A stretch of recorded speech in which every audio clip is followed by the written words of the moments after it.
Good evening, everyone. Welcome to Norristown's Roosevelt Field, where tonight the Norristown Area High School Eagles will take on the Owls of Bensalem. I'm Walt Fry, along with Roger Conduit tonight on Norristown Area School District Television. And Roger, tonight the Eagles at 2-1 will face the Owls, who are at 1-2. But the Eagles, after having received so much attention and so much hype to start this year with national rankings and top in the state, went into Central Bucks West last week and suffered a tough loss. How to respond for something like that and keep it from being a lost season? Well, Walt, I'm going to tell you, that's going to make the night tonight a very difficult night for the Bensalem Owls, because there's no doubt in my mind that Damon Carroll and the rest of the Eagles are going to come out looking for fair and to make up for that loss to Central Bucks West. A loss to Central Bucks West, though, it happens to a lot of teams that aren't expecting it, because if there's one team that executes well, and that's exactly what happened last week, they executed well and they were able to stop Carroll. Tonight, their Eagles are not going to be up against a team like that. Bensalem is having problems. They're under a new coach, Dennis Strobel, and they've got to turn things around. They've lost one game, or the only game they've won, rather, to Neshaminy 13-3, and Neshaminy's going to go have a very long season this year.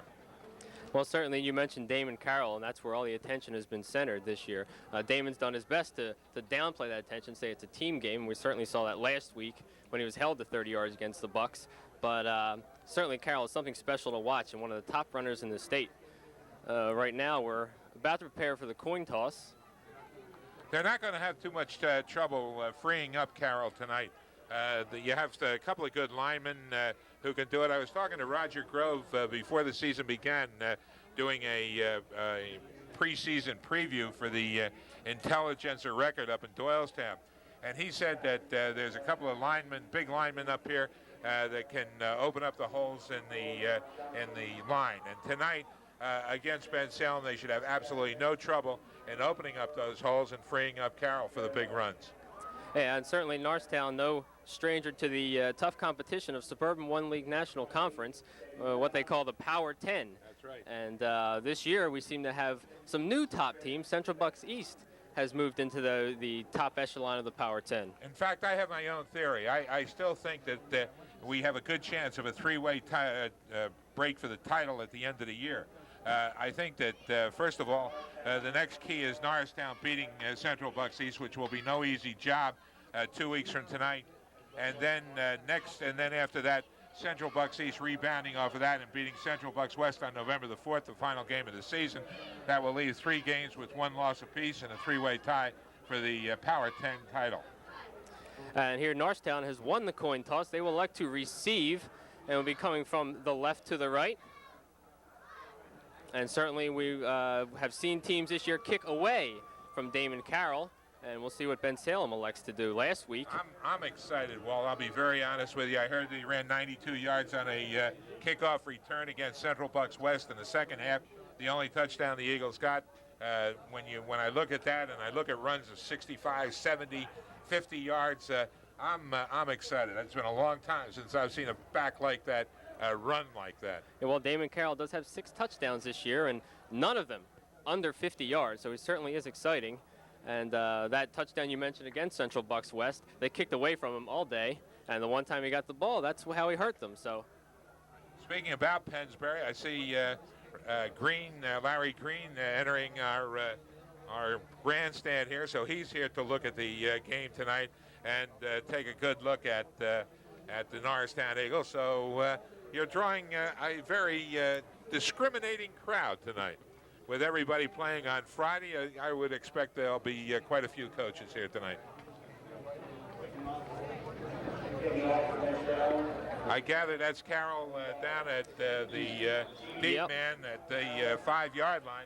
And I would imagine that Grove has him moving around quite a bit to get a hold of the kickoff. Oh, and I think we've seen already the effects of the postponement. The field is still a little wet, as number 1, Frank Lombardo, the kicker for the Bensalem Owls, slipped, and that ball came down right at about the Norristown 42. So that's where they'll start as they receive the muffed kick by Bensalem. We're going to take a look at the Bensalem Owls now on defense. They're in the white jerseys as you look at your screen as the Eagles come up, and just watch if they move into the middle or what they try to do to contain Carroll early. Starting at quarterback for the Eagles, number 8, the southpaw A.J. Niedasek. That is a give to Carroll, led into the hole by James Kelly. Carroll breaks loose. And Damon Carroll already with a nice 13-yard run to start this game down to the Bensalem 45. That's nice. The Grove has the team split out, put the 2 wide receivers out to the left, splits the Owl defense, and Carroll runs up the middle. And as I said, it didn't take much to open that big hole right in the center. That's right, Norristown that time starting out of the eye, led by number 33, fullback James Kelly.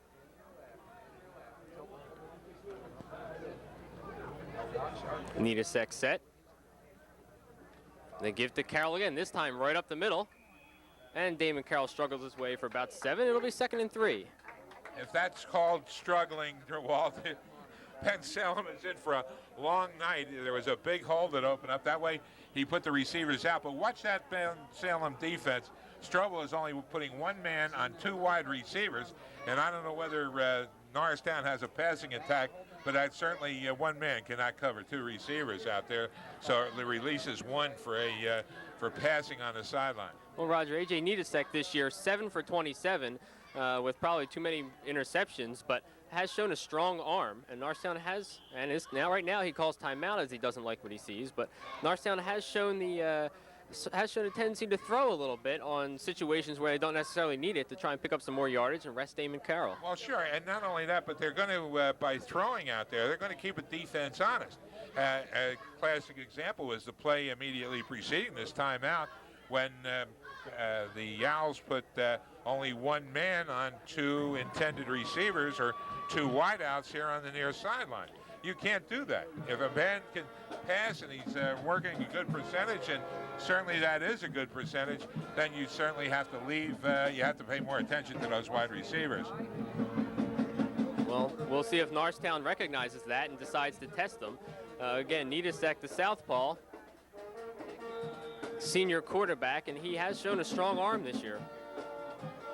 One of the fellows walking across the field earlier said that it is a little wet underfoot, but it certainly hasn't stopped Carroll here in the early going, and it hasn't stopped anybody. See, now they've got 2 men out guarding those wide receivers. Well, this time they pitch to Carroll, and he will pick up the first down with another run of about 7 yards. And Damon Carroll hitting those holes nicely, and there are a lot of holes, as you predicted, Roger. But he's getting into the secondary before he's getting tackled, and that will always mean 4 or 5 yards. There's no doubt about it, because those linebackers are way back there. So if they give him that kind of moving all night, he's going to gain a lot of yardage. This time Norristown will split out 1 wide with Rich Hicks, number 27, to the right. The quick handoff is inside to Kelly, and Kelly struggles his way down to the 30-yard line. A good play action fake that time. They went to gave the look as if they were going to be a pitch, and of course Kelly got the ball going up the center, but the Owl moved in quickly and plugged that hole. And that's the difference between Kelly, I guess, and Carroll. As Carroll hits that line flying, and Kelly is more the methodical power type runner. Am I right? Yeah, absolutely. Damon Carroll will show some power, but of course his main weapon is the speed. And Norristown will try to use that now as they pop him to the outside, but Carroll elects to cut it back inside and picks up another good chunk of yardage. And that time a little more misdirection. That time they go to Carroll. Yeah, it's very tough, as you guys have seen over here by watching him work every week, to defend against a player like that, because he can skirt the end, he can go off tackle, and then I would imagine that they also bring him around the near sideline every once in a while too, just to keep the defenses on it. Absolutely. So Bensalem with about 7 men up on the line to try and plug some of those holes. Norristown goes to Carroll again. This time a modest pickup. But once again, it's the deep men at secondary coming up, that time in on the tackle. Sean O'Malley, a 6', 285-pound junior on this Owl squad, but he had to move up there in a hurry in order to get into that play. But by that time, Carroll had already gotten the first down and was on his way. So that Norristown line, a veteran group, a very experienced group that they thought would be a strength this year, doing a fine job so far. And this time the pitch is Carroll to the right side. He slips down, and there again we see evidence that the field is still a bit damp. He found one of those slick spots, a little ice in the middle of the oily ground, shall we say, in the middle of the field. On the frozen tundra, right, Roger? Only tonight it's a wet tundra, but who's complaining with the drought that we've been having? A little rain will never hurt. That's for sure. You can see some of the brown spots on this field.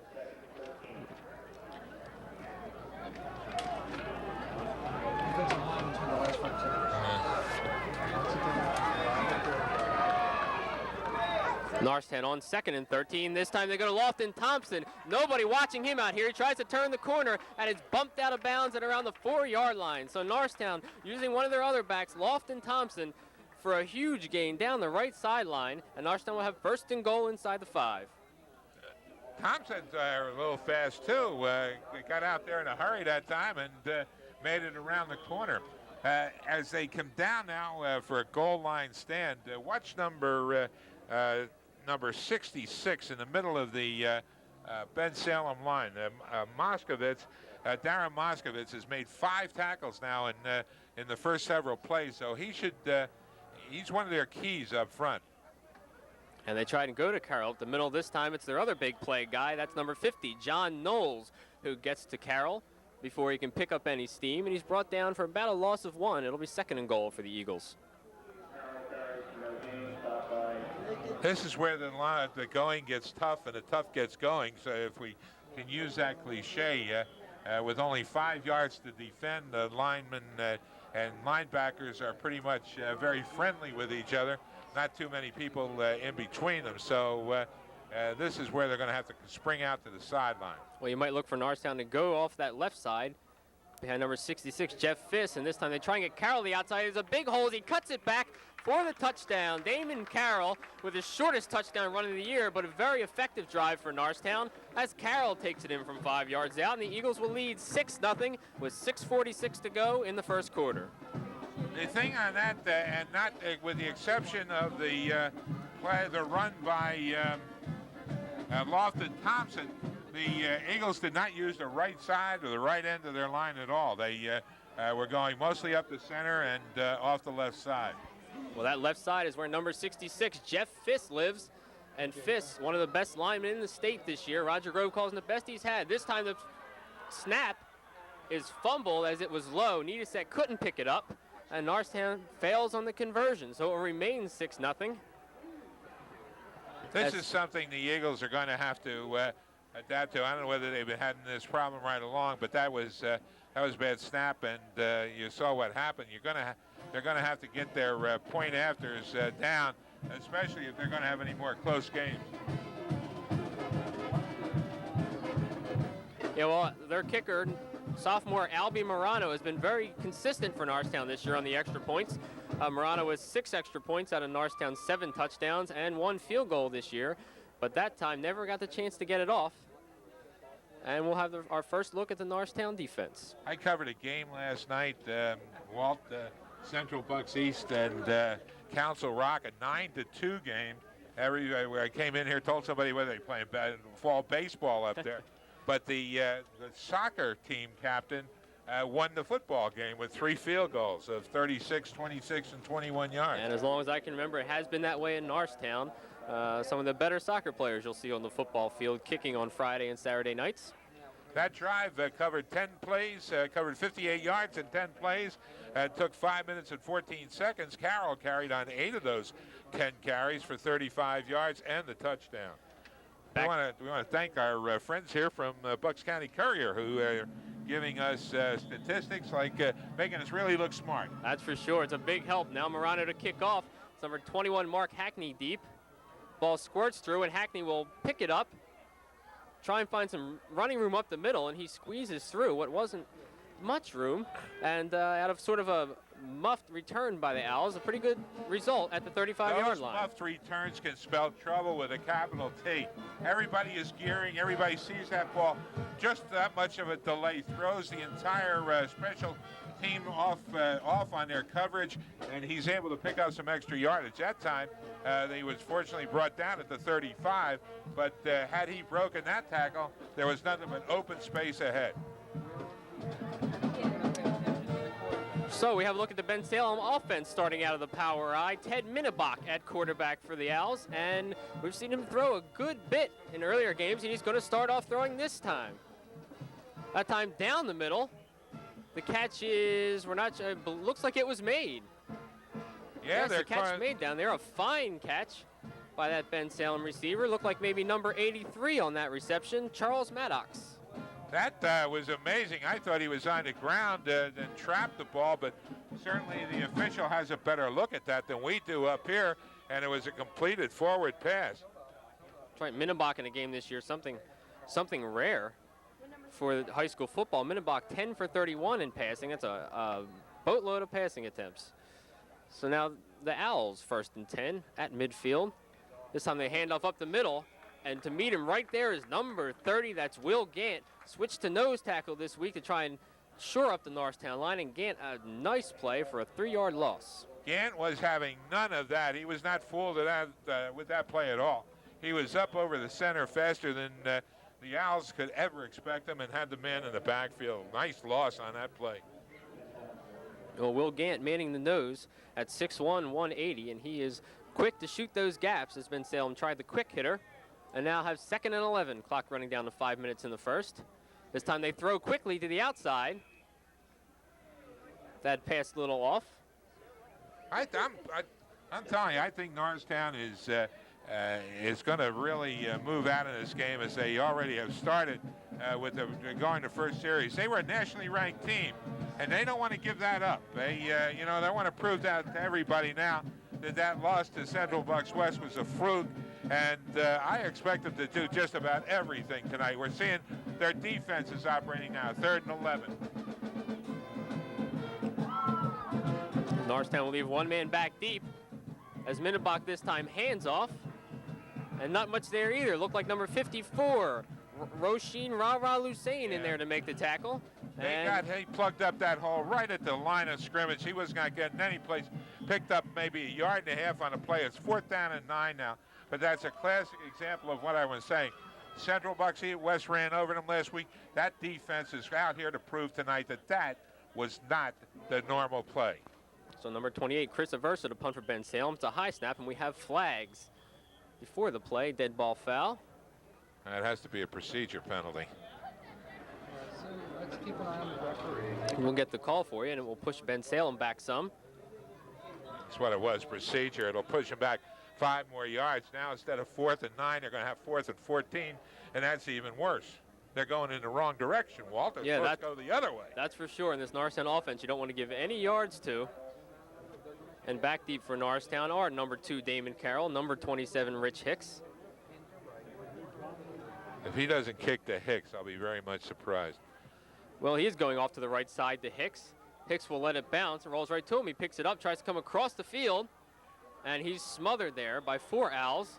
Now, you see, the Owls are going to be looking for that. Hicks made the move to come over to give that ball to Carroll. That's exactly what the Bensalem Owls was looking for, and that's exactly the way they played it. They did sent their men not to the right. They sent them right up the middle to cut off the come around. That's right, and Aversa got a good roll on that punt, and Norristown now, as a result of that, will start from their own 18-yard line. That's okay. It'll just take them a few more extra downs to get up to the 50-yard line. Well, Norristown grinding out yards as they usually don't, usually big plays, and this time Carroll off in the slot. They pitch back to Lofton Thompson, tries to beat it around the outside. Cuts in for about 3 yards, and it'll be 2nd and 7 for the Eagles. So, Roger, the Eagles trying to mix it up some. We've already seen a handoff to fullback James Kelly. Second handoff there to Thompson, and Carroll touched the ball 3 or 4 times. Well, Walt, it was a long 3 yards. In fact, looked more like 5 yards. He picked up 2 or 3 blockers as he was coming around there. They picked up very nicely, but Bensalem flooded that zone and were able to get in behind the blockers. But nevertheless, a good 5-yard gain. One back in the backfield now. And they go to that back. That was Thompson again. And Thompson met immediately. Bensalem looking for that off the right side. Yeah, right now, the Eagles rather are going to have to do something to break up that Owl defense, because they're flooding in, they're coming in, they're hurrying up, and they know it's going to be a ground game. Look for a pass. They've got to go to the air. Of course, with a third down, 7 yards to go, that's not much of a Monday morning quarterback call, is it? No, and these are the situations in which Norristown has thrown this year. And presumably Nidasek will be looking for his favorite target, number 27, Rich Hicks. No, the pitch goes back to Carroll off the left side.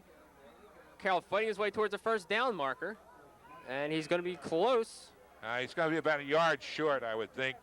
He just crossed over the 25, pulled down around the 26. He's got to get to the 27 anyway. And so that's going to make it a fourth down. And watch for the punting team. So Norristown with the ground game working well early, tried to go back to it. And that time Carroll picks up 4, a yard short. Of course, that's the other way to spread out the defense, is skirt the end, run an option, do something of that nature. And that's what they tried to do on that play, but they came up short. And then we'll get our first look at Norristown's punter. Who is it? Of course, number 2, Damon Carroll. Carroll, an end-over-end kick. Muffed there by number 21, that's Hackney. And down to cover him. He came up with the ball?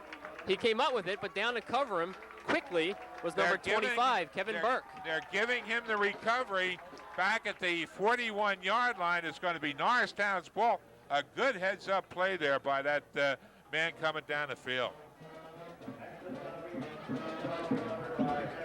And so it is a good coverage by Norristown to shoot that man down the field quickly. And Norristown picks up some easy yardage, and now the Bensalem defense will be tested once again. Norristown High School band whipping up the fans on the sideline. We certainly have a sizable crowd for a game that's postponed from Friday to Saturday. Nidasek back to pass for the first time, tries to go over the middle, and a fabulous reception made. That is number 27, Rich Hicks, coming back to the ball. Absolutely phenomenal catch that time by Rich Hicks, a 5'9" wide receiver. He dove for the ball, picked it up just before it hit the ground.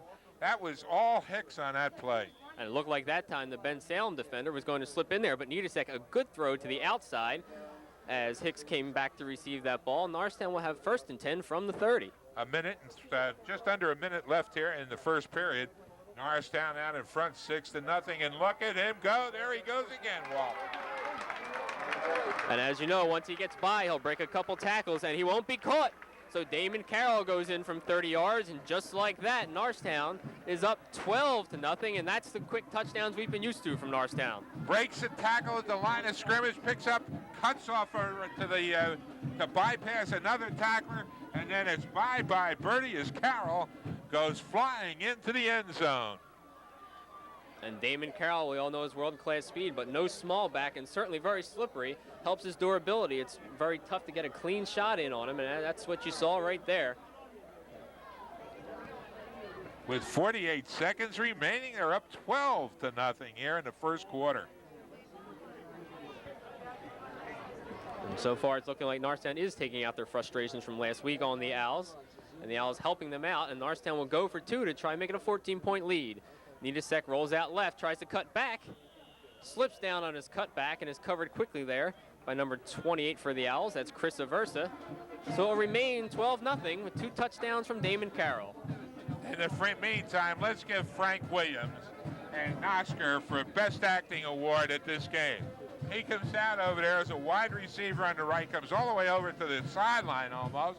At the last minute, he waves to the quarterback and says, "Hey, I'm here all by myself. Nobody's here." And, of course, the right play was going to the far side all the time, and he knew it.